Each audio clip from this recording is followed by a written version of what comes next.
카프카 원작 변신 세 번째 시간입니다. 지난 이야기. 지베이는 사장이 그레고르가 출근하지 않은 것에 대해 의심을 품고 있다는 얘기를 전했고, 그레고르는 흥분해서 정신없이 소리쳤다. 자신은 지금 아픈 것뿐이고 곧 나아서 일을 할 수 있다고 그레고르는 수없이 많은 말로 자신을 변명했지만 문 밖의 지배인과 부모님은 그 말을 한마디도 알아듣지 못했다. 그는 거실로 나가기 위해 입으로 열쇠를 돌려 문을 열었다. 그가 거실의 모습을 드러낸 순간 지배인과 그의 부모님은 경악을 금치 못한다. 그의 모습이 너무도 흉측했기 때문이다. 그는 아버지가 들고 있는 위협적인 단장과 신문, 그리고 끔찍한 씩씩 소리에 쫓겨 방 안으로 밀려 들어왔다. 마침내 주위가 조용해졌다.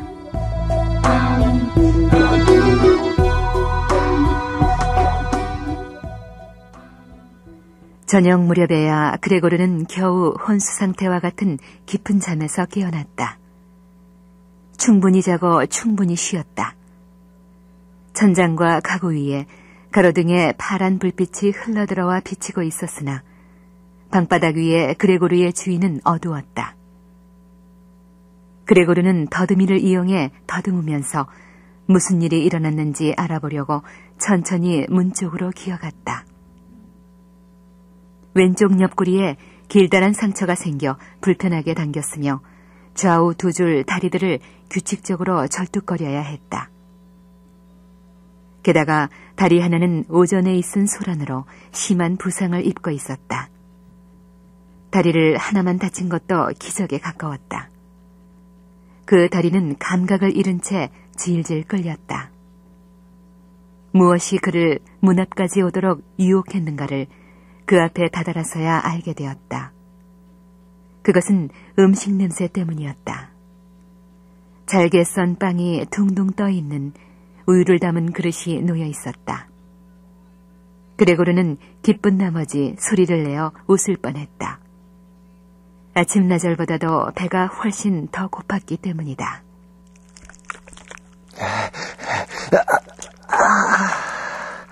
오전에 다친 왼쪽 옆구리가 심하게 당기는군.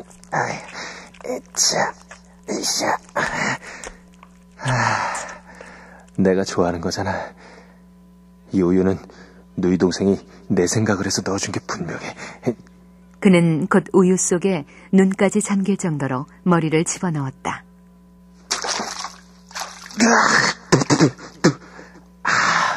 원래 이런 맛이었나? 몸도 아프고 음식도 맛없고 도저히 먹을 수가 없겠어. 그는 오싹 소름이 끼치는 것 같아서 음식을 외면하고 방 한가운데로 기어서 돌아왔다.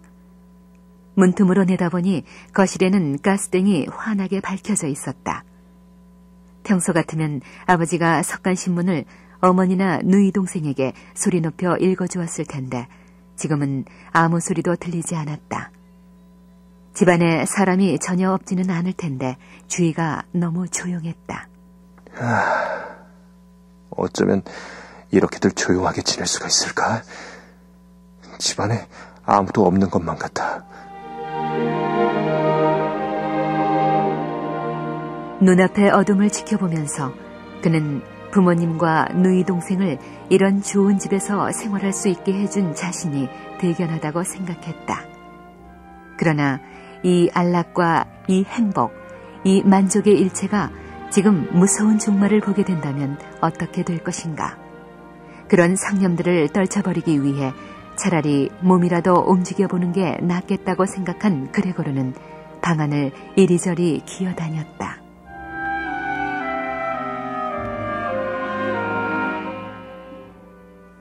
긴 저녁 시간이 지나는 사이에 옆쪽 문이 한 번, 그리고 맞은편 문이 한 번 빠끔히 열렸다가 금방 닫혀버렸다. 누군가가 방에 들어올 일이 있었던 모양이지만 불안이 앞서서 망설이는 눈치였다. 그레고르는 거실로 통하는 문 옆에 몸을 바짝 붙이고 들어오기 꺼리는 방문자를 어떻게 해서든 방 안에 들어오게 하든가 최소한 상대가 누구인가 하는 정도는 알아보려고 했다. 그러나 문은 더 이상 열리지 않았다. 기다려보았으나 헛일이었다. 문이란 문이 모두 잠겨있던 아침엔 다들 그의 방에 들어오려고 하더니 지금은 아무도 들어오려고 하지 않았다. 문 하나는 그레고르가 열었고 다른 문들도 낮 동안에 열렸을 게 분명한데 지금은 모든 문의 자물쇠가 밖에서 채워져 있었다. 밤이 깊어 거실의 불이 꺼졌을 때에야 그는 부모님과 누이 동생이 그때까지 자지 않았음을 알게 되었다. 발끝으로 걸으며 가만가만히 멀어져가는 세 사람의 발자국 소리를 똑똑히 들었기 때문이었다. 다음 날 아침까지는 아무도 그레고르의 방을 찾아오지 않으리라. 그리하여 그는 어떻게 살아야 할지 앞으로의 생활에 대해 아무에게도 방해받지 않고 생각할 긴 시간을 갖게 되었다. 지금 방바닥 위에 납작하게 엎드려 있는 이 방, 천장이 높은 텅 빈 방은 그를 묘하게 불안하게 만들었다. 원인은 알 수 없었다. 그레고르는 거의 무의식 중에 하지만 가벼운 수치심을 느끼면서 소파 밑으로 기어들어갔다.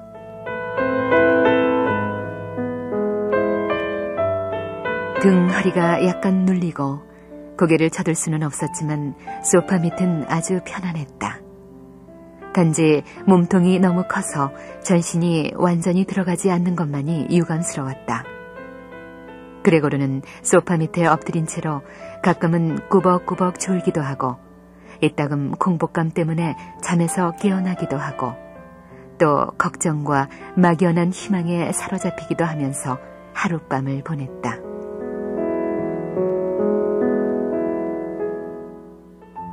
날이 채 밝기도 전인 새벽녘에 그레고르는 굳게 다진 결심을 시험해볼 기회를 얻었다. 어느새 옷을 갈아입은 누이 동생이 긴장된 표정으로 문을 열고 방 안을 들여다본 것이다. 그녀는 한참 만에 소파 밑에 있는 오빠를 발견하자 몹시 놀랐다. 그렇게 놀랄 건 없는데 방 안 어딘가에 그가 있는 건 당연한 일이 아닌가. 날아서 도망칠 수도 없는 노릇이니 말이다. 누이 동생은 너무 놀라서 문을 쾅 닫아버렸다. 그러나 자신의 태도를 부끄럽게 생각했는지 금방 다시 문을 열고 발끝으로 걸어서 방 안으로 들어왔다. 마치 중병 환자나 낯선 사람의 방에 들어오는 듯한 태도로. 그레고르는 소파 가장자리까지 목을 내밀어 누이 동생을 바라봤다. 내가 우유를 마시지 않은 이유를 알까? 배가 고프지가 않아서가 아닌데 좀 더 입맛에 맞는 다른 걸 갖다 줬으면 그렇게 해준다면 얼마나 좋을까? 어머, 우유를 마시지 않았네. 왜 마시지 않았을까? 누이 동생은 의아스러운 표정으로 그대로인 우유 그릇을 봤다. 그릇 주위엔 약간의 우유가 흘렀을 뿐이었다. 그녀는 그릇을 집어들었다. 맨손이 아니라 걸레 조각으로 말이다. 그러고는 밖으로 나갔다.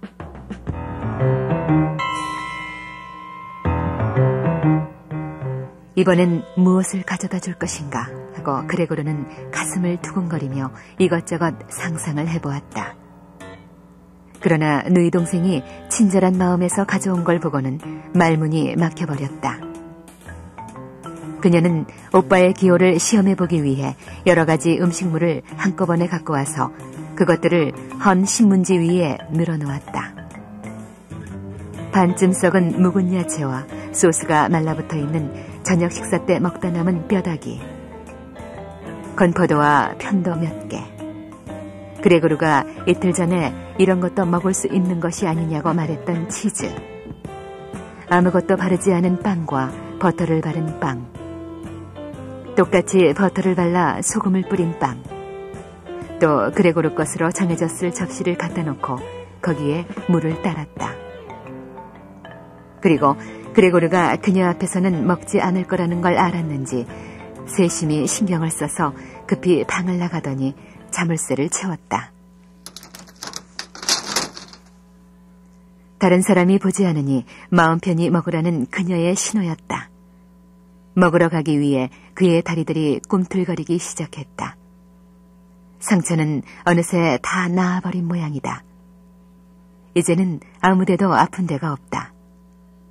그레고르는 몹시 놀랐다. 한 달 전에 손가락을 약간 베었는데도 그 상처가 어제까지도 욱신욱신 쑤셔대지 않았던가. 어떻게 조금도 아프지 않을 수 있지? 바로 어제 아침에 다쳤는데 말이야. 그럼 뭐야? 그만큼 내 감각이 둔해졌다는 거잖아. 맛있는 냄새. 이 치즈 정말 맛있겠는걸? 그는 허겁지겁 치즈를 먹었다. 치즈는 그 어떤 음식보다 그의 구미를 당겼다. 치즈, 야채, 소스 순으로 재빨리 먹어치우면서 만족한 나머지 눈에는 눈물까지 흘러나왔다. 그런데 신선한 음식은 맛이 없었고 냄새조차도 견딜 수 없어서 그는 먹고 싶은 것만을 일부러 한쪽 옆으로 끌어가 먹었다.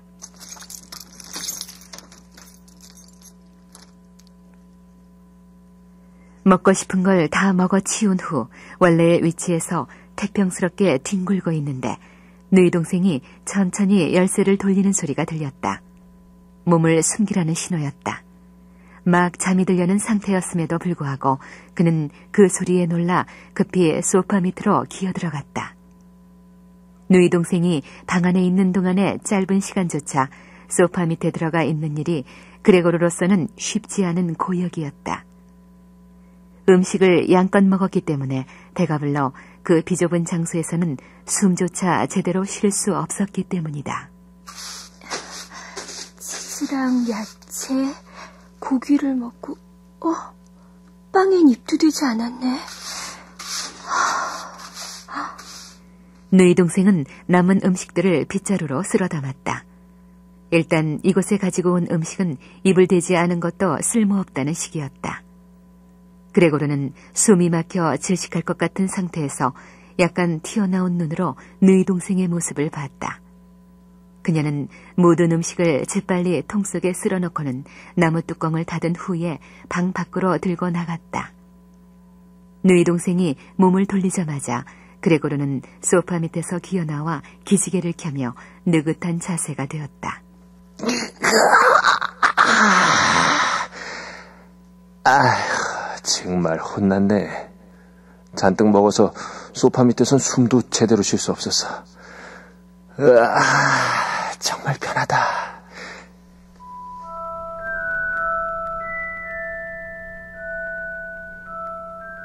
매일매일의 식사가 이런 식으로 그레고르에게 제공되었다. 아침 식사는 부모님과 새로운 하녀가 자고 있을 때, 점심 식사는 식구들의 식사가 모두 끝난 후에 주어졌다. 왜냐하면 부모님이 점심 후에 늘 잠시 동안 낮잠을 잤고 하녀는 누이 동생의 심부름으로 시장을 보러 외출하기 때문이었다. 물론 아무도 그레고르를 굶겨 죽이려 생각하지 않지만 그런 시간에 음식을 주는 이유는 결국 집안 사람들이 그레고르를 피하고 싶었기 때문이며 그레고르에 대한 이야기는 누이 동생의 입을 통해서 듣는 것만으로도 충분하다고 생각했기 때문이다. 누이 동생은 어쩌면 부모님의 슬픔을 조금이나마 덜어주고 싶은 마음이었으리라. 그가 변신하던 날 일하던 하녀는 즉시 해고시켜달라고 무릎을 꿇고 청하다시피 했고 15분 후 떠나면서 해고해준 데 대해 눈물로 감사해하며 그 누구도 요구하지 않았건만 이번 일을 아무에게도 말하지 않겠노라고 굳게 맹세하고 떠났다. 이제는 누이 동생과 어머니가 부엌 일을 하지 않으면 안 되었다. 그러나 그리 힘들지는 않았다. 사람들이 거의 아무것도 먹지 않았기 때문이었다. 한 사람이 다른 사람에게 많이 먹으라고 자꾸 권했지만 그렇게 해도 아무 소용이 없었다. 아니, 왜? 벌써 그만 먹으려고? 많이 먹었어요. 이것도 좀 더 먹어봐라, 응? 됐어요. 왜요? 당신도 그만 드실 건가요? 많이 먹었어. 아버지, 맥주를 좀 가져다 드릴까요? 그러세요. 맥주라도 좀 더 드세요. 제가 가는 게 싫으시면 문지기 여자를 보낼 수도 있어요. 됐어.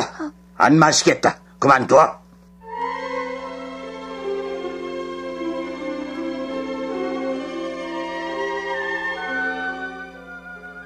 이미 첫날 아버지는 어머니와 누이 동생에게 모든 재정 상태며 앞날의 전망을 설명했다. 그리고 이따금씩 아버지는 5년 전 그의 가게가 파산했을 때 건져낸 작은 금고와 문서나 장부 같은 걸 꺼내오곤 했다. 그것은 어떠한 점에서는 그레고르가 감금 생활을 시작한 이래로 그의 마음을 위로해주는 최초의 것이었다. 아버지와 어머니의 대화를 엿듣고 그레고르가 안 것은 여러 가지로 타격을 받았음에도 불구하고 옛날 재산이 아직도 조금 남아있으며 그동안에 전혀 손을 대지 않았기 때문에 어느 정도 이자가 불어났다는 것이다. 지금까지 난 아버지가 파산으로 빈털터리가 됐다고 생각했어. 적어도 아버지는 내게 아무런 말씀도 하지 않으셨잖아. 그때 난 오로지 우리를 절망으로 몰아넣은 사업의 불운을 가족들의 머릿속에서 지워버리기 위해 열심히 일했어. 그래서 하룻밤 사이에 미미한 일개 점원에서 외판원으로 뛰어오를 수 있었던 거야. 그때 내가 번 돈을 집으로 가져와 가족들의 앞에 내놓자 놀라며 기뻐하던 가족들 얼굴이 눈에 선하구만.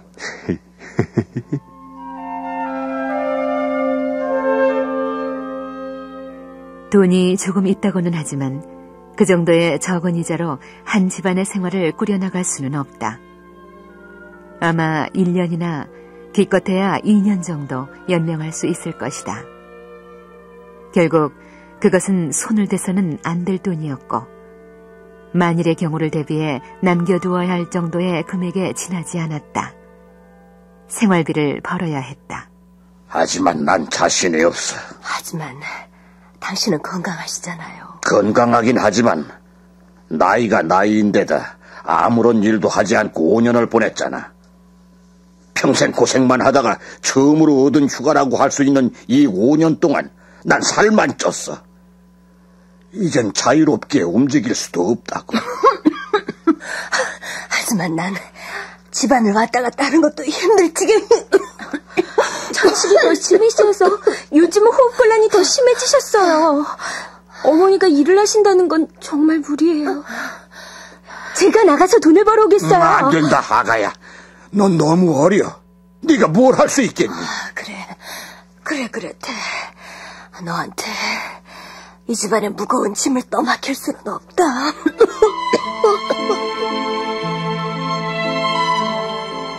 그레고르는 가죽 소파 위에서 밤새도록 소파에 씌어진 가죽을 쥐어뜯는 일이 많아졌다. 그런가 하면 힘드는 줄도 모르고 의자를 창가로 밀고 가서 창턱에 기어오르기도 했으며 어떤 때는 그 의자에 의지한 채 창에 기대 예전의 창밖을 바라보면서 느꼈던 일종의 해방감을 막연하게 회상하기도 했다. 카프카 원작 변신 3번째 시간이었습니다.